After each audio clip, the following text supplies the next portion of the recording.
How many of you are entrepreneurs or wannabe entrepreneurs? Brilliant, brilliant. I'm sure some of you will drop your idea of being entrepreneurship after maybe listening to my journey and the, okay, I've been told not to use those kind of words. Difficult journey, okay. So I'm Anil Chhikara. I'm an entrepreneur, sculptor, recently an actor, investor, mentor, and there's a couple of other roles that I want to do. I want to become a farmer and a couple of other things. I'm 59, I will be 59 this year, and I've been in entrepreneurship for a long time, so I thought maybe I can share my life's experiences and the lessons that I have learned. And I know it's human nature that, and that's the human nature where you may hear stories, you may read about what people have gone through, but unless you go through that, that's the whole thing. You tell a kid, don't touch that, it will burn your hand. The kid will touch it and say, oh yeah, you were right, it burns my hand. You know? So I hope you take some lessons out of that, but please do not let my debacles or my experiences stop you from doing what you want to do in life. This is a way, imagine this kid, 11, 12-year-old. My father was in Air Force. We were posted in Bareilly at that time. And I was in, I think, class 5th, 6th or something like that. My dreams were much bigger than my pocket allowance. And I loved comics. I don't know how many of you know, there was a brilliant Indian character. Like, I don't know, how many of you know Bela Bahadur? You know, this couple, oh, one hand, awesome. One couple who would go and fight the dacoits in Chambal Valley. How original, right?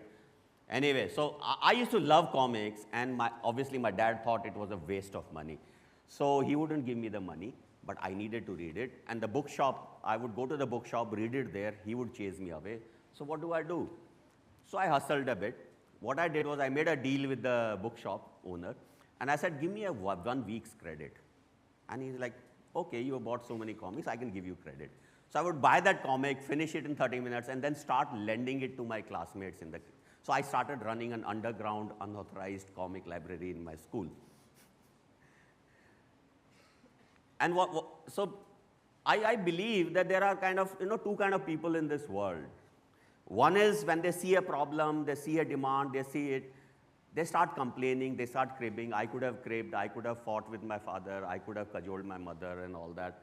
They start complaining and cribbing. And they start blaming maybe the government, the so-called system, whatever else, even God,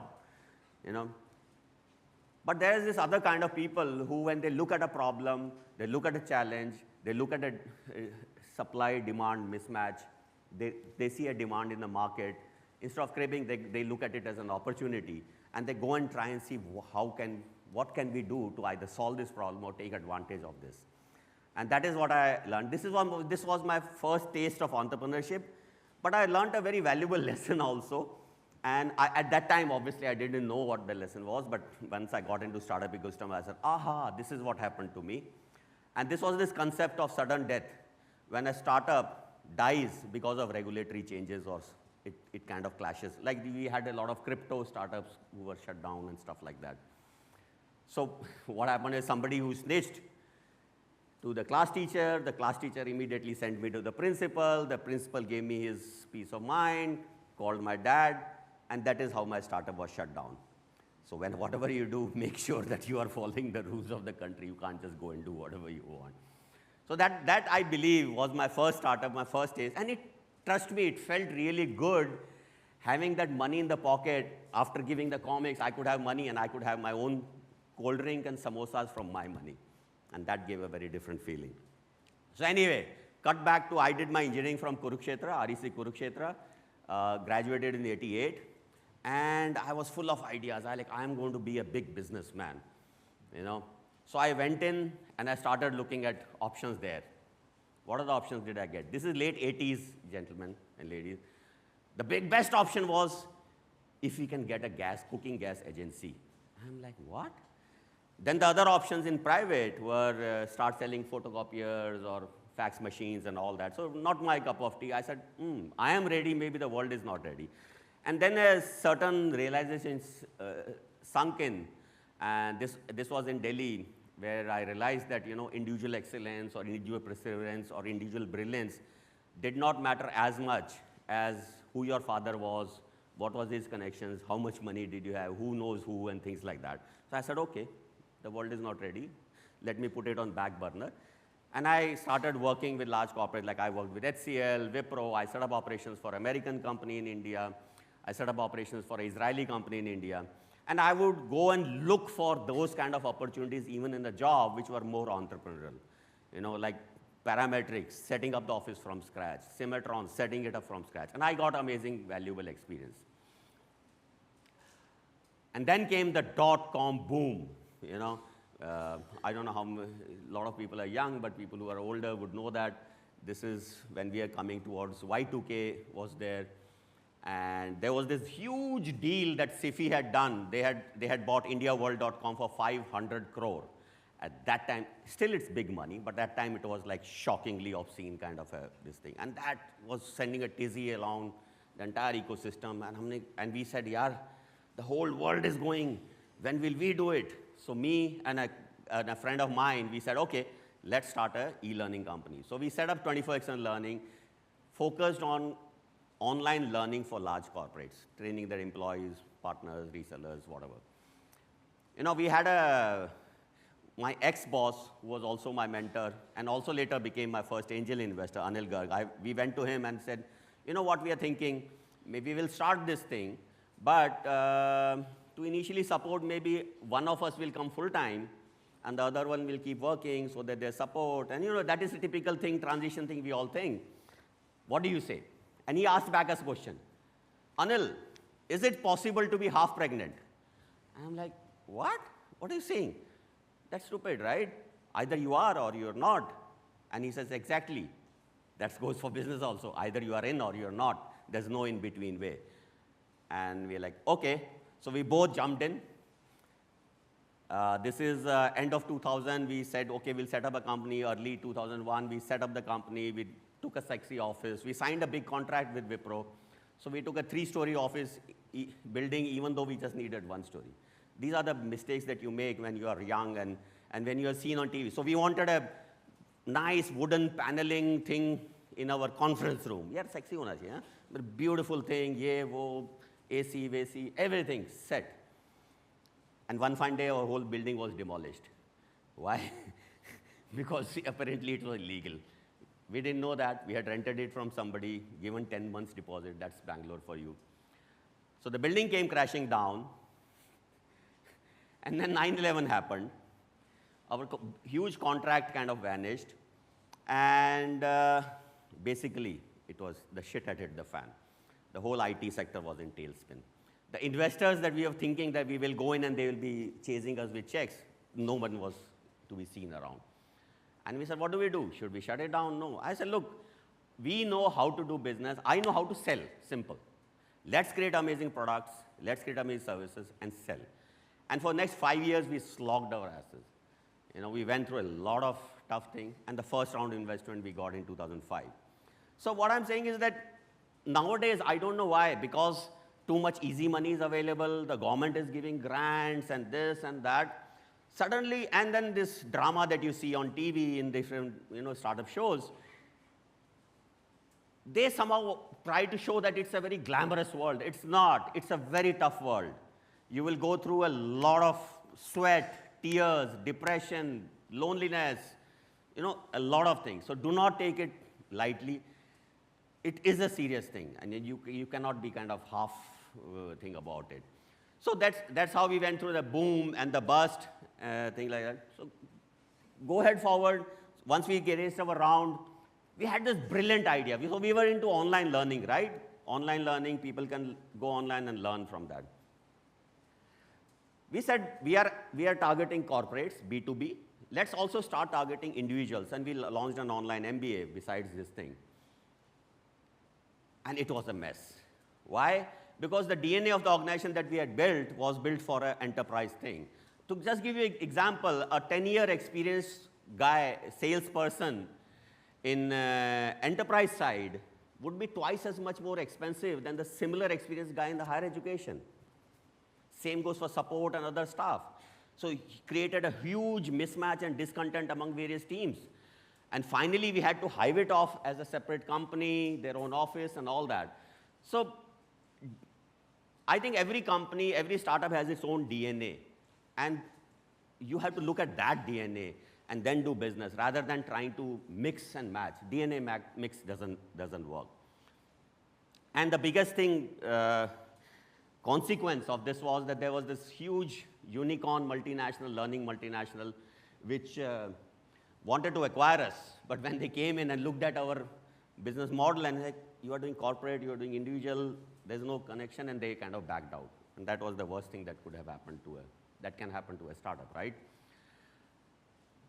Go ahead. I had a lot of interest in arts. When I was in school, I had got a Best Actor Award, Best Artist Award. When I went to college, I had to pick one of them, so I picked up arts, and I got a lot of prizes and all that. And then I said, look, what you do in college is different, but do I still have it? And that's when I went and did a course from New York in sculpting, really enjoyed it. And after I exited from 24/7 Learning in 2013, I said, let me do my next startup in the art markets. So I went to Sotheby's Institute of Art in London, enrolled for a course on art markets. And I said, I'm going to bring tech into the art world and revolutionize it. But costly lesson, but what I learned was, if an ecosystem is opaque and thrives on its opaqueness, they resist technology. Because the first thing that technology does in any ecosystem is it brings transparency. And if the ecosystem doesn't like transparency, well, that's a problem. And number two, it democratizes all the opportunities in that ecosystem. So it no longer depends who your father was, who your uncle was, or who this thing was. But they didn't do it. So maybe it was too early. I wanted to do fractional ownership of art. Anyway, so money spent, well spent, valuable lesson, came back to India. And I said, OK, what do we do next? So I was running a startup accelerator, and then one day this call comes and says, we're looking for an anchor judge for a startup reality show. This was a show called Hausle Ki Udaan. This was season 2. And they wanted somebody who could, not just talk from investor with this thing, but there should be some drama. And in 30 days, we went to 10 cities. In each city, 50 starters would come and pitch. From an overall pool of 4.5 lakh, 450,000 applications, they had selected these 50 guys. And we went to all smaller towns, Jaipur, Bhopal, Indore, companies like that. And that's when I got the first this thing that entrepreneurship is, you could see these shoots coming out in smaller cities. And what we see today is we have unicorns coming from smaller cities like Jaipur and all that. And that is what. I still remember there was one startup who came and pitched, and I was brutal with them. And I said, I don't know why you're wasting your time and my time, and threw them out. And 1 year later, they came to me and said, sir, you had met us there, and you had asked us questions we couldn't answer, and we decided to shut down. I'm like, I'm sorry, yaar, if because of me shut down. No, sir, after that, we started a new thing. We kept all this thing back, and we are doing really well. And that is when it struck me that, at least for entrepreneurs, give them a frank feedback, show them the mirror, tell them the truth. A lot of things I see, especially in education institutions, in the name of encouragement, they say, great, great, great. You will just say great and walk away. That person is going to waste 6 months, 1 year, 2 years, 3 years of his or her life. And that's when I decided I will be brutal, I will be frank. And that's what I tell startups. For encouragement, go to your parents. I'm here to show you the mirror. So, and then I started my own startup accelerator, Blue Bolt Startup Factory. I started Startup India Foundation to work with smaller, non-English speaking entrepreneurs from smaller cities. And I realized that, the magic is in the founders. Somehow we see English speaking, this, that. No, the magic is in the founders. The startups will come and go, but if you have a smart founder, they can change, they can pivot, they can do whatever they want. And that is what I have realized, that back the founders, forget the business model. They will work it out. And then shit, COVID happened, right? I was working on a $100 million project with China, all finalized, agreement done. March, maybe we are going to release it. COVID hits us. China becomes our enemy. And we said, no, we are not going to do that. So that went down the line, 12 months of these things. I was pretty depressed. I was also, and I used to travel a lot. I couldn't travel. That also was pulling me down. But then I thought this is also a great opportunity for me to step back and look at my real life and say, where is it going? What am I doing? Things like that. And I started looking at my bucket list and say, yaar, kya karna tha? What did I want to do in life? And what maybe I have neglected it. And that's when I became an actor. So I said, yaar, acting, I have to do this. And I knew the stage founders. I called them up and I said, my bucket list is to act like a villain. If I can get a villain role, and that too in Haryanvi, my mother tongue, that will be like dream come true. And so anyway, we did a screen test, this, that, and they selected, and I acted in that, and it was really great. And also I started thinking, yaar, what does it matter? What is life? You know? And I'm 58, going to 59, and I said, what really struck me was this lady, Bronnie Ware, and she did a research study. She was talking to people who were dying on their deathbed and say, what's your top regret? And the top regret was, I wish I had the courage to live a life true to myself, not the life others expected of me. That was the number one regret. And trust me, in the top 5, 10 regrets, there was no money, no exotic holidays, no fancy houses or cars or stuff like that. It makes you think, right? That what is in it for life? What are we doing? Why are we doing all this? You need to kind of step back. So I would like to leave you with this message. Live your life. Live your life. Follow your dreams. Follow your passions. Not your parents, not your teachers, not your colleagues, not somebody else. Your dreams, your passion. Because trust me, and I wish all of you die of old age, not of something else. But trust me, when you are dying of old age, all those guys who had expectations from you, do this, will not be there.